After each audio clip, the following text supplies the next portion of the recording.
siempre aparece la idea que nos crearon, falsa, ¿ya? De que la historia dice la verdad. No, yo traigo unos documentos, muestro esos documentos, hago mi interpretación, no es la verdad. Estamos en Conversaciones, un podcast dedicado a hablar de historia, con Eduardo Mejía Prado, que es historiador de la Universidad del Valle y un importante estudioso de ese tema. Hoy quiero que entremos en materia sin mucho preámbulo. Eduardo, ¿cuántos años cumple Bugalagrande? A ver, Bugalagrande institucionalmente porque antes fue pues, un territorio al lado derecho del río Bugalagrande, que fue un hato, después fue una hacienda, pero ya institucionalmente reconocida tanto por las dos principales instituciones durante el periodo colonial cuando nos dominaban los españoles, que es la Iglesia y la Corona Española. La Iglesia empieza a tener sobre este territorio un espacio considerado viceparroquia, y eso empieza por allá en 1781, hace como 250 años.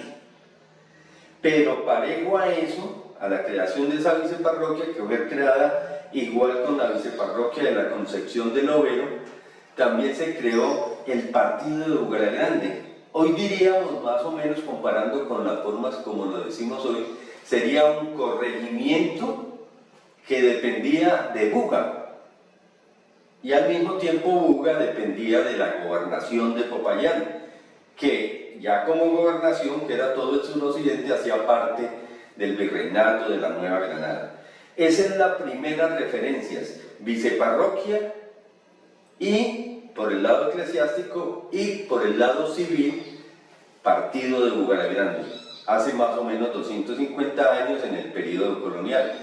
Después viene el proceso de la independencia, se crea la república, y al crearse la república, pues hay que darle una constitución, lo que decimos ahora, se constituye, la constitución de 1821, conocida como la Constitución de Cúcuta, que busca dar un orden necesario, territorial, para ese espacio republicano. En ese orden territorial se busca entonces que coincida la jurisdicción eclesiástica, que son viceparroquias y parroquias, con la jurisdicción civil, y de esa manera se deben crear juntas. Eso es lo que se acuerda en un patronato, un convenio firmado por la República de Colombia recién creadita y el Papado de Roma.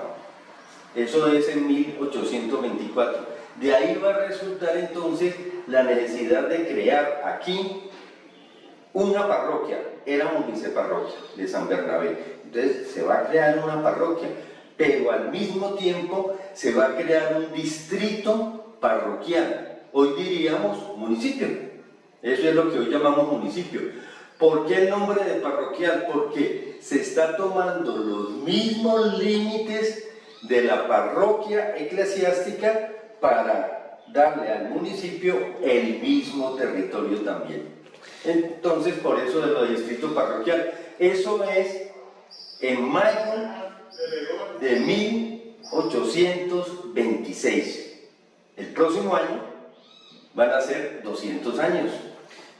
Pero bueno, yo escucho decir que Bugalagrande tuvo un fundador, y eso fue hace 400 años, cuando la conquista. Ahora usted me está diciendo que no, que tenemos 200 años. ¿Cómo es eso? No entiendo. No, porque no hubo fundación.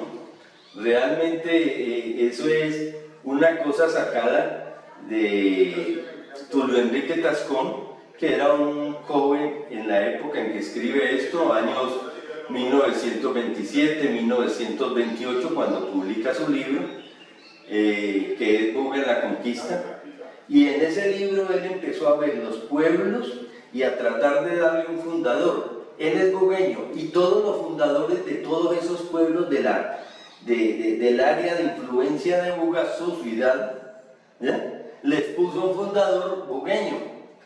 Y se agarró de una cosa que dicen, hoy diríamos comunidad indígena, que se la pasan a un señor que va a encargarse de explotar esa comunidad, pero en la época no se decía comunidad, sino se decía pueblo de indios, o pueblo.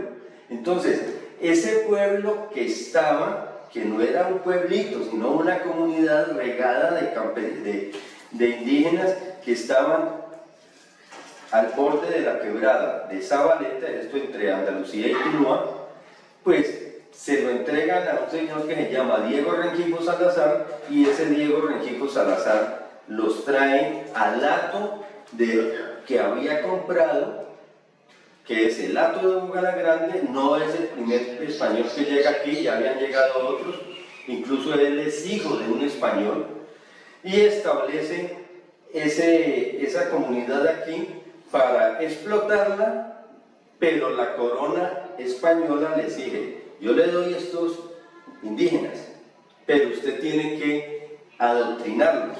Bueno, Diego Rengifo Salazar es todo un personaje y amerita un podcast él solito, porque son muchos documentos, detalles que dan cuenta de este personaje. Pero no es hoy. Hoy estamos hablando de Bugalagrande como pueblo. Ahí no hubo una fundación. ¿Qué hubo? Una creación ya institucional al final del periodo colonial, hace 250 años, como partido de Bugalagrande y como viceparroquia. El partido con un corregimiento y la viceparroquia, que eran dos: la de Lovero, Concesión de Lovero, y San Bernabé de Bugalagrande. Con la creación de la República, el concordato Iglesia-Estado, se va a formar entonces, o se va a ver la necesidad de crear un nuevo territorio. Y ese nuevo territorio, porque es que la República desde Bogotá no la conocían, se tenían que imaginar, empiezan a conocerla pero guerreando, sacando a los españoles en esas luchas por la independencia.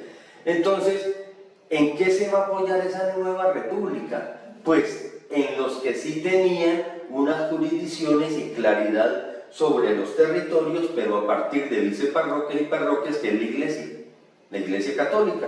Entonces se apoyan en ella y crean en mayo de 1826, 5 años después de haberse creado la República. La República se crea en 1821.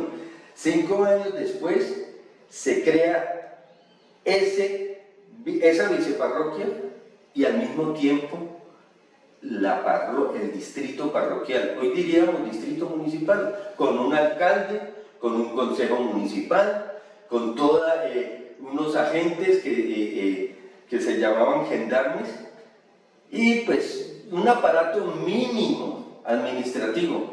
Esos primeros alcaldes, la República no tenía plata para pagarles, entonces ellos estaban allí y finalmente de vez en cuando recibían algún bono, no dinero en efectivo, sino un bono para que lo reclamara posteriormente. Hubo unos agiotistas que compraban los bonos y entonces le pagaban algo a la gente, pero ellos después reunían una buena cantidad de bonos, y con esos bonos muchos terminaron comprándole tierras al Estado, que era lo único que tenía la República, tierra en baldíos.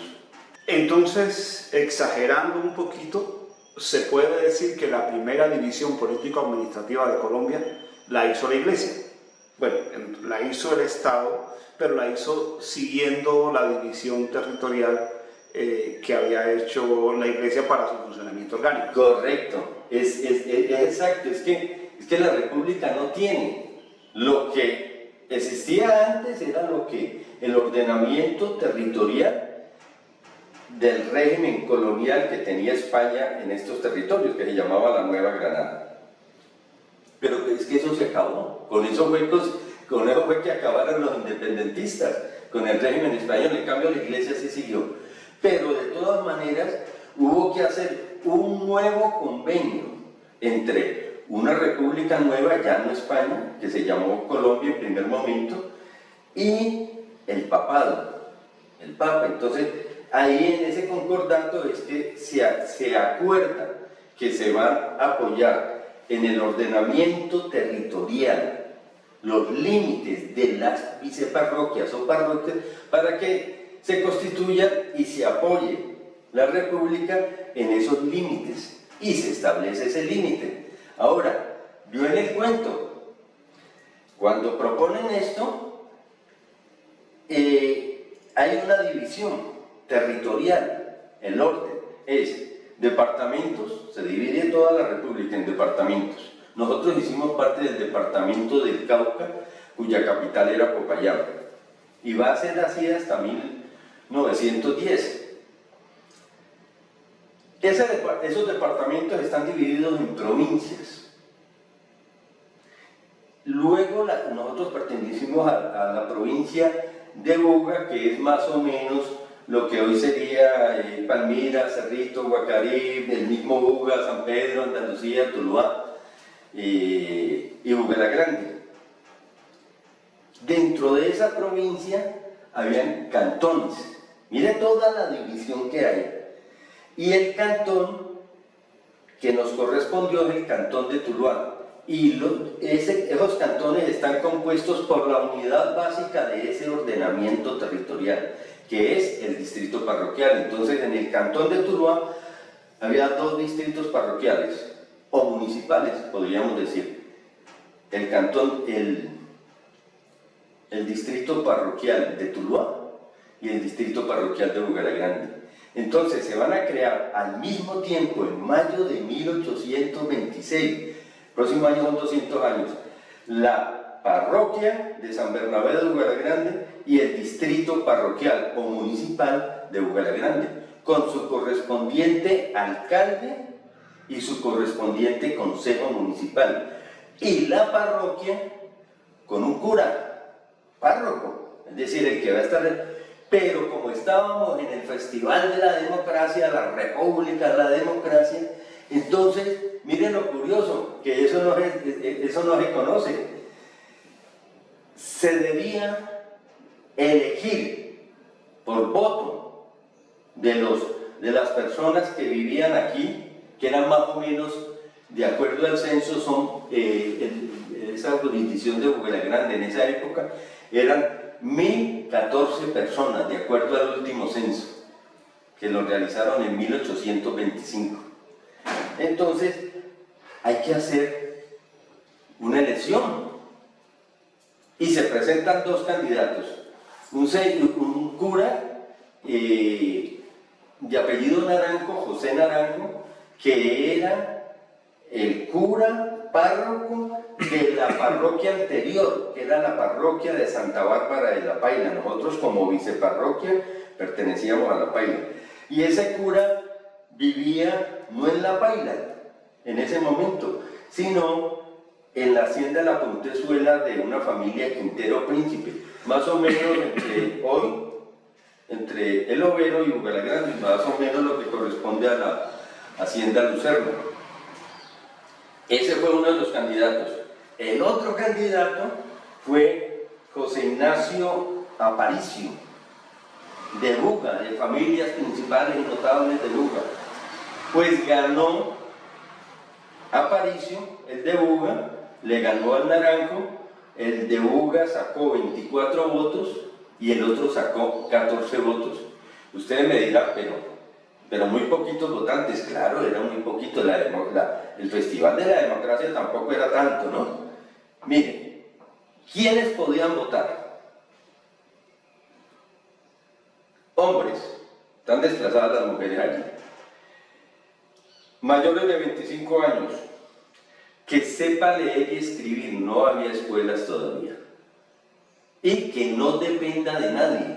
Entonces, estaban desplazados de la posibilidad de poder votar todas las mujeres, todos los campesinos y esclavos que no sabían leer y escribir, y los campesinos y los esclavos porque eran dependientes económicamente de los hacendados. Entonces, por eso es que vemos que hay tan poquitos votos. Ese es el problema. Pero bueno, interesante de todas maneras que se presentara votación para elegir un cura párroco. El cura que ganó, el de Buga, obtiene esos votos, se viene a vivir acá y después se va a quejar. A los 5 años o antes de los 5, de llevar 5 años aquí, empieza a quejarse y dice que el agua, todo lo que estoy hablando hace parte de documentos, tanto de la Arquidiócesis de Popayán, del Archivo Parroquial de Bugalagrande, el Archivo Central del Cauca y el Archivo Histórico de Buga. Todo esto que estoy diciendo, uno coge diferentes documentos, entonces los va entrelazando. El caso es que el cura dice en uno de esos documentos que el agua y el aire, el ambiente de Bugalagrande es muy malo y que lo tiene malo del estómago, que lo tiene malísimo, malísimo. El tipo pues como que mantenía en diarrea permanente, ¿ya? Según lo que dice. Y a lo último en el escrito dice que también está purulento, dicen, el oído, y le afecta mucho el oído. Este documento es pidiéndole al obispo de Popayán, del cual dependíamos en la época, que por favor lo cambie.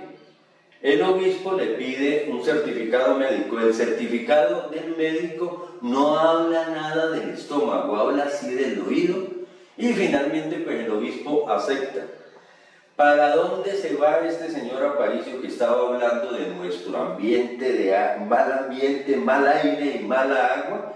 Pues para el mismo valle geográfico del río Cauca, o sea, no estaba en otro sitio diferente. Se va para Amaime, donde está la hacienda de la Concepción de Amaime, con una capilla, una arquitectura y un trapiche conservados todavía muy bonitos, están manos privadas, pero es una cosa, es una construcción muy bonita. Y claro, él se va para allá, ¿por qué? Porque es que esa hacienda es de su familia. Y así entonces quedó bien ubicado, vienen otros curas a reemplazarlo. En los primeros años de ese reemplazo, o sea, los años 30 del siglo XIX, o sea, sería como 1830, 1835, hasta 1840, hubo varios curas, uno de esos se murió, no duraba mucho, hasta que logra consolidarse la parroquia, que apenas lleva unos añitos de ser fundada, hacia 1842. Y uno empieza a ver en los documentos las juntas parroquiales, lo que hacen esas juntas parroquiales, empieza a darse como una contabilidad de gastos. Estos son documentos que encuentro en los archivos de la diócesis de la arquidiócesis de Popayán y en los archivos parroquiales de Bugalagrande. Entonces servía para ropa blanca, ropa para las ventanas de la iglesia. Esta iglesia, este templo, es el templo de San Bernabé, que estaba en la plaza de San Bernabé, que hoy llamamos Plaza Vieja, mirando hacia el occidente, mirando como hacia Cauca desde acá, porque la entrada estaba para allá. ¿Por qué no para acá? Porque no había pueblo. No iba a mirar, él miraba para donde estaba la comunidad, y la comunidad no era un pueblo, no, es haciendas pequeñas y mucha finca campesina. Entonces esas fincas campesinas era donde estaba la gente, era donde estaba la feligresía de ese templo. Ya luego la plaza de San Bernabé va a ser también, y en ese mismo lado, todo esto corresponde al lado de la Plaza Vieja, donde está hoy el hospital. Y ahí donde está el hospital, entonces estaba lo más cerca del río, el templo, y de ahí para acá, instituciones. La represión siempre ha estado. Primero, la cárcel. Después una oficinita que hacía de alcaldía. Y después, en toda la esquina, la escuela, la primera escuela de varones. después fue escuela de niñas. Entonces mira que allí va a estar representado en esa placita que empieza a formarse, que va a ser como el primer momento del pueblo, pero que todavía no es pueblo, va a demorarse todo el siglo XIX, o sea, desde 1826, que se crea el distrito municipal o parroquial, y al mismo tiempo la parroquia, todo, y al final de ese 1800, por allá en 1898, ya vamos a verle cara de pueblito, ya con 2 plazas, con un cementerio, con un lote donde van a hacer la iglesia, el templo nuevo, y algunas callecitas, y un espacio para la galería, otro espacio que va a empezar a funcionar en esa época, donde se va a hacer la alcaldía. Hoy es más o menos donde está la policía recogiendo la esquina. Y entonces se va a demorar todo ese tiempo. ¿Por qué? Porque no hay fundación, no hay una cosa que se instituya, no, es poquito a poco. ¿Y de dónde viene esa población? Del campo, de todas esas veredas que hoy vemos, del campo, pero no como hoy, pues, que está llena de caña de azúcar, sino muchas fincas campesinas y haciendas ganaderas. Para ustedes los historiadores son muy importantes las fuentes. Para uno del común no hay cosa más aburrida que una fuente, pero las fuentes permiten identificar, verificar que es cierto determinado dato. ¿En qué fuentes te fundamentas tú para afirmar que Boca Grande va a cumplir el próximo año 200 años de vida municipal? ¿Dónde encuentro las cosas de la creación de la parroquia? Unido por un concordato, por ese convenio entre Papa y la República, en donde a la creación del municipio, que tenía el nombre de distrito parroquial, en el archivo de la arquidiócesis de Popayán, porque dependíamos de Popayán, del obispo de Popayán, ¿ya? Bueno, en donde encuentro los elementos que me aparecen ya más institucionales, más la discusión de se puede crear o no se puede crear. Ahí hay un bochinche por territorio entre Cartago, que era cantón también, y Tuluá, que era cantón. Entonces, ¿dónde va a ser el límite? Esos aparecen en el Archivo Central del Cauca. ¿Por qué? Porque Popayán conserva esos archivos, y esos archivos son de tipo administrativo, de la gobernación, que en esa época empieza a llamarse Departamento del Cauca. Y ese Departamento del Cauca tenía como capital a Popayán. Ellos han logrado conservar ese archivo, es uno de los archivos principales que hay en Colombia. Pues el primero es el Archivo Nacional, que también me muestra ese Archivo Nacional información sobre estos enredos civiles. ¿Dónde encuentro lo de los curas y los primeros curas y estas cosas? En el archivo parroquial de Bugalagrande, que tiene buena información, desgraciadamente o desafortunadamente no muy abundante. No es que sea muy abundante, pero sí hay unos documentos allí claves que te permiten, en relación con los otros documentos, ir armando, ir comprendiendo ese proceso. El otro tipo de archivo en el que me apoyo mucho, porque dependíamos de Buga, dependimos durante el periodo colonial y buena parte del siglo XIX, como hasta 1850, 1860, todavía dependíamos mucho de Buga. Ese Buga tiene su también archivo del periodo colonial y del periodo republicano, es decir, de hace 300 años, más de 300 años, hace 200 años, hace 150 años.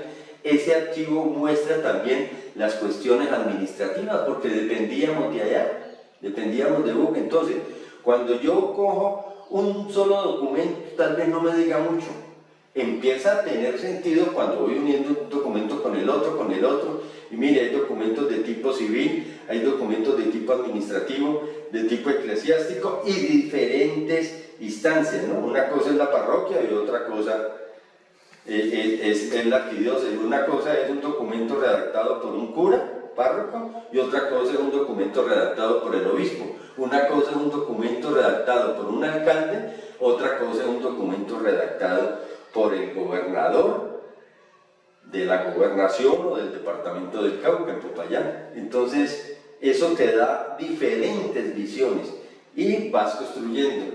En el fondo también está mi estudio de la historia, que yo sé por el estudio de otros historiadores que yo he leído, entonces entiendo lo que está pasando en ese momento en la República, cómo se fue formando la República, y estoy entendiendo qué está pasando en América Latina en relación con Europa, de la cual dependíamos mucho.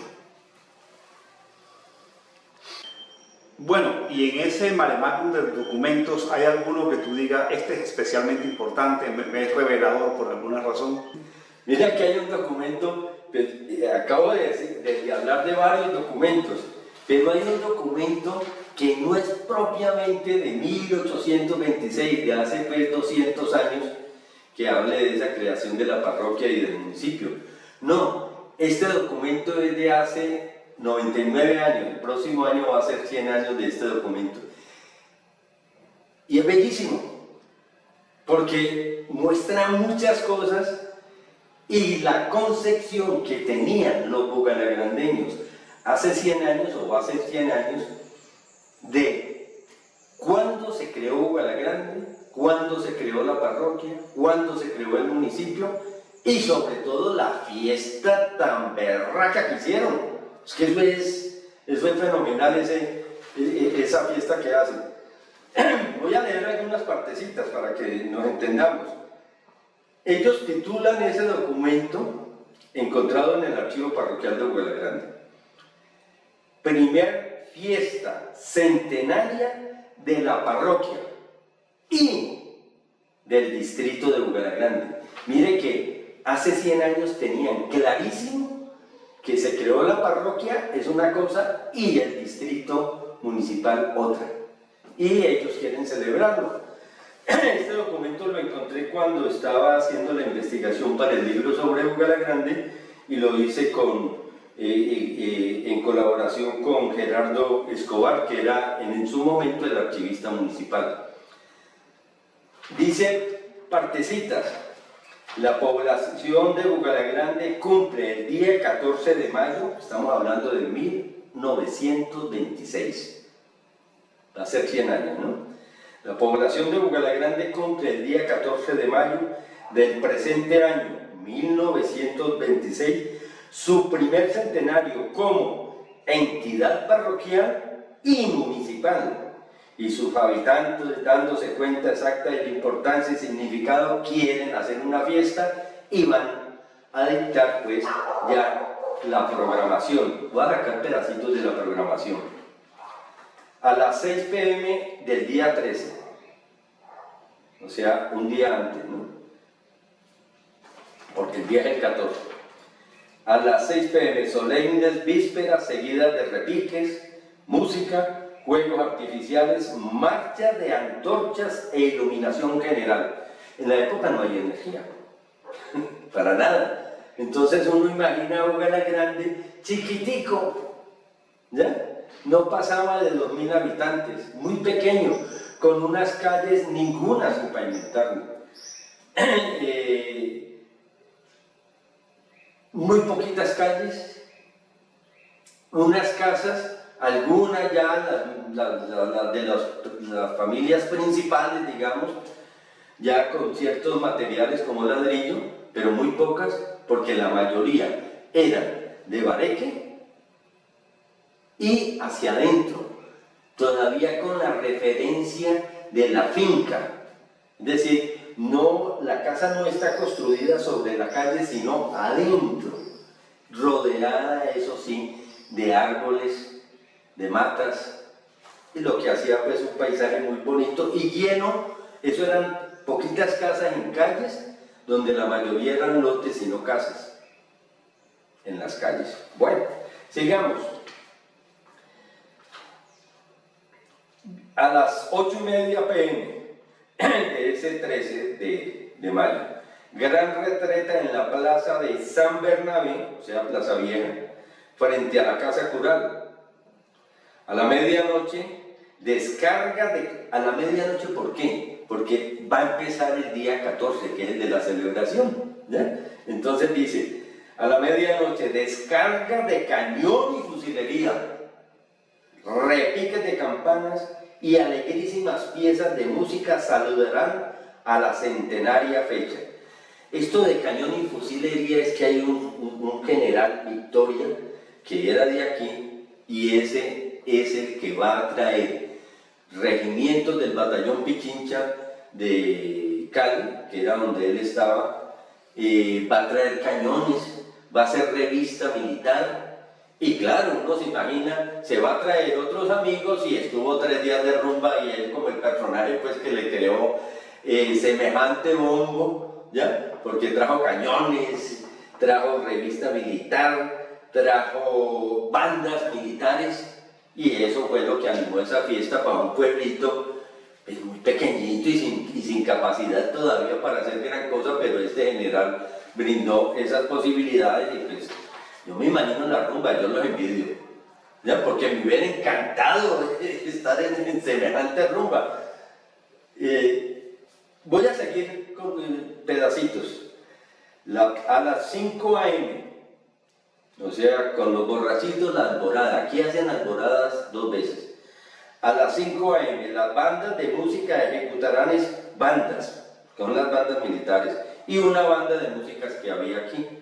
Entonces ya tenemos por lo menos 3 bandas de música.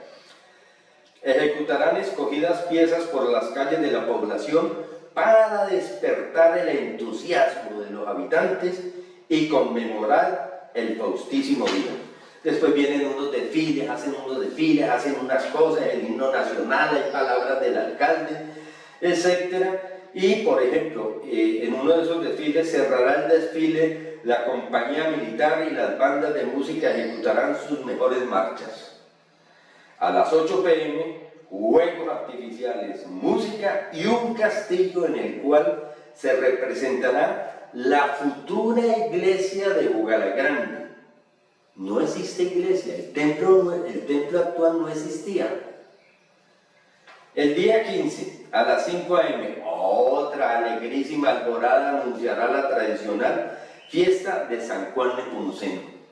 Y hablan de tradicional fiesta de San Juan Nepomuceno en 1926, hace 100 años.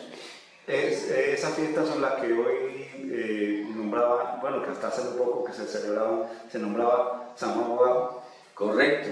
Y mire que ya en 1926 están hablando de la tradicional fiesta de San Juan Nepomuceno. Y además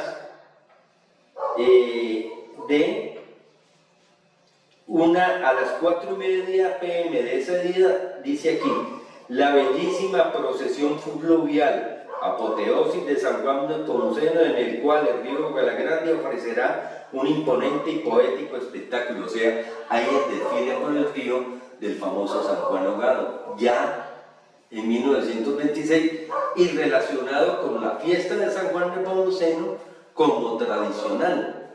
Además, hay un desfile, voy a leerlo, desfile procesional de la iglesia parroquial, o sea, la de la Plaza Vieja, a la iglesia nueva, con asistencia de las autoridades eclesiásticas y civiles, las escuelas públicas, congregaciones piadosas y todo el pueblo. Se bendecirá y colocará la primera piedra de la fachada del nuevo templo. Apenas en 1926 se va a colocar la primera piedra de la fachada del nuevo templo. Entonces vemos allí pues un gran entusiasmo. Eso te han tenido que dar una fiesta a la berraquera, pues, con cañones, con música, con bandas, 2 alboradas, ¿ya? Desfile de San Juan Ahogado por el río, y todo por la consideración, hace 100 años, consciente de que estaban en el centenario de la creación de la parroquia de San Bernabé y 100 años de la creación de el municipio de Bugalagrande, diríamos hoy, pero que en la época, de acuerdo a las reglas, a las normas que existían, se llamaba distrito parroquial o distrito municipal, con su respectivo alcalde y consejo. Bueno, entonces hay suficientes evidencias como para pensar que Bugalagrande sí tiene 200 años. Sí. Cerrando ya esta conversación, ¿qué le dirías a los bugalagandeños que cuando estamos a un año más o menos de cumplir 200 años como entidad territorial? Bueno, que nos pusieron la vara muy alta de celebración, como acaban de ver ustedes con ese parte de la programación, porque le digo es parte de la programación. Entonces fue una gran celebración en un pueblo que era totalmente dependiente de la agricultura y la ganadería en el campo. No había industria, no había nada, y era pequeñito, y hacen semejante celebración. Yo no sé cómo van a hacer la celebración en los 200 años cuando ya es un pueblo muy grande. Su población en esa época no pasaba de 2.000 habitantes. En esta época el pueblo nomás, estoy hablando del pueblo, pues pasa, no, es mucho más cantidad, hay más posibilidades económicas, hay más posibilidades organizativas, administrativas, no sé, ahí sí yo no sé qué se irá a hacer. Yo veo difícil que podamos traer cañones. Es bien difícil que podamos traer cañones en este momento, pues ya no. Si hubiera un general bugalagrandeño, seguramente sería una revista aérea con aviones por encima de Bugalagrande y haciendo unas cosas así, comparable, haciendo pues las diferencias de 100 años, comparable, una revista de aviación a esos cañones y bandas de músicos que hubo aquí, que se encontraron con la banda que ya existía también en Bugalagrande. Esta que acabamos de escuchar es la información que nos brinda Eduardo Mejía Prado sobre Bugalagrande como unidad político-administrativa, como municipio, como distrito parroquial. Acá en Conversaciones, en este podcast, no le decimos crea, le decimos escuche, investigue, lea, piense, cuestione, que para eso es la historia. Correcto, porque siempre aparece la idea que nos crearon, falsa, ¿ya? De que la historia dice la verdad. No, yo traigo unos documentos, muestro esos documentos, hago mi interpretación, no es la verdad, hago mi interpretación de acuerdo a unos documentos. Por eso me gusta mostrarlo así. Mire lo que dicen los documentos, para que usted, con su criterio, se forme una idea. Yo estoy dando mi interpretación, usted puede crear la suya, cada uno de nosotros puede construir su propia interpretación. Muchas gracias.